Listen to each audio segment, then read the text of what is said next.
અમારા સહયોગી દીક્ષિતા પણ લાઈવ જોડાઈ રહ્યા છે। દીક્ષિતા, આજે સરસપુરની દરેક ગલીઓમાં ભક્તિ જે એ દેખાઈ નથી રહી પરંતુ અનુભવાઈ રહી છે। દરેક ભક્તોના ચહેરા પર આ ભક્તિનો અહેસાસ થઈ રહ્યો છે। આપ તો ખુદ ત્યાં ઉપસ્થિત છો। હાલમાં સરસપુર ખાતેના કેવા દ્રશ્યો, કેવો માહોલ તમામ ભક્તોમાં?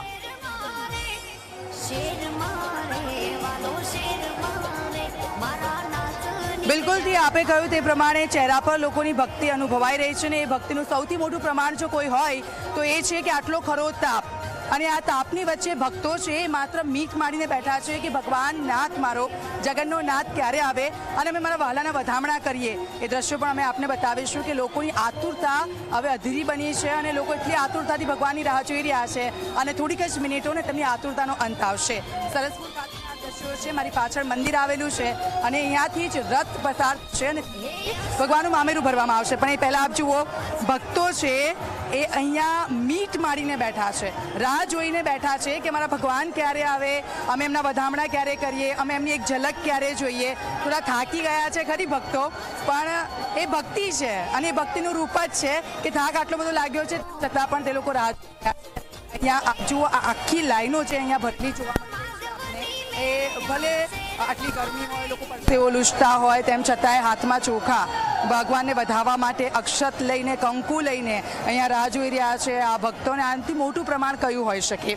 બીજી તરફ પોલીસનો ચુસ્ત બંદોબસ્ત અહીંયા એટલો ગોઠવી દેવામાં આવ્યો છે કારણ કે રથ જ્યારે ત્રણે ત્રણ અહીંયા આવતા હોય ત્યારે સૌથી મોટી જવાબદારી પોલીસ કર્મચારીઓ પર હોય છે કે કોઈ પણ પ્રકારની અવ્યવસ્થા ન સર્જાય અને ભક્તો છે ખૂબ જ શાંતિપૂર્ણ માહોલમાં અહીંયા ભગવાનના દર્શન કરી શકે તે રીતે પોલીસની જવાબદારી હોય છે। અને આપ જુઓ, પોલીસનો કાફલો છે અહીંયા ચુસ્ત બંદોબસ્ત ગોઠવી દેવામાં આવ્યો છે કે જેથી કરીને કોઈ પણ પ્રકારની અનિચ્છનીય ઘટના ન બને।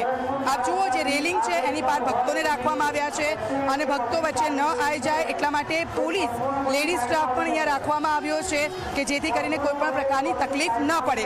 મંદિરના દ્રશ્યો પણ અમે આપને બતાવીશું કે મંદિરમાં કેવો માહોલ છે કારણ કે મામેરું ભગવાનનું ભરવાનું છે, માણેજ આવી રહ્યા છે એટલે હરખનો પાર નથી સરસપુર વાસીઓમાં અને સ્વાભાવિક છે કે અહીંયા ભજન ગાઈ રહ્યા છે, ભક્તિમાં લીન થઈ ગયા છે લોકો અને સવારથી આ જ માહોલ અહીંયા જોવા મળી રહ્યો છે।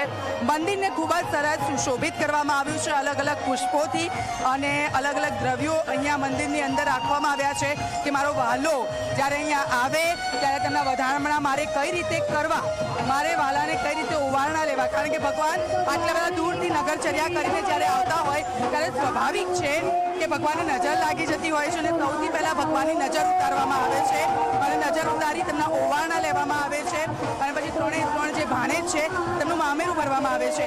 આ વખતે મામેરું ભરવાનો અવસર છે એ તેજસ દવે એટલે કે દવે પરિવારને મળ્યો છે। દવે પરિવાર કે જેઓ હરખથી સમાતા નથી કારણ કે તેમનું આ સપનું હતું ઘણા વર્ષોથી અને એમનું આ સપનું આજે જ્યારે અહીંયા પૂરું થાય છે ત્યારે સ્વાભાવિક છે કે આપણી આંખોની સામે આપણે સપનું જોયું અને સપના પૂરા કરવા એ ખૂબ ઓછા લોકોના ભાગ્યમાં હોય છે। ત્યારે આ સૌભાગ્ય તેમને મળ્યું છે ત્યારે એ લોકો પણ એટલા જ અધીરા છે અને થોડીક જ વારમાં અમે આપને જે સર્કલ બતાવીશું, મારા કેમેરામેનને કહીશ કે સર્કલ બતાવે।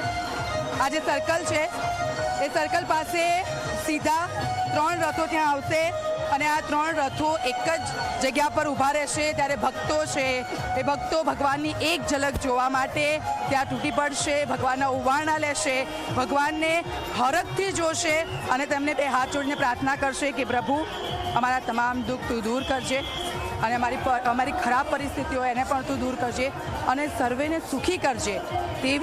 તેવા ભાવ સાથે અહીંયા મોટી સંખ્યામાં ભક્તો છે ઉપસ્થિત છે। એવું કહેવાય કે ભગવાન તો ભાવનો ભૂખ્યો છે અને ભગવાનને માત્ર તમે પ્રેમથી આંખોની સામે તમે જોઈને પ્રાર્થના કરો એટલે ભગવાન તમારી દરેક પ્રાર્થના છે તેને સ્વીકાર કરે છે। થોડીક જ વાર ઉર્મિલા અને થોડીક જ વારની અંદર અહીંયા છે 3 રથો આવશે અને ત્યાર પછી એ તમામ ભક્તો છે કે જેમને મગનો પ્રસાદ મળશે તેમનું મામેરું ભરવામાં આવશે અને થોડીક જ વારમાં આ ભક્તો છે તેમની આતુરતાનો અંત આવી જશે। ઉર્મિલા, બિલકુલથી દીક્ષિતા, ધન્યવાદ।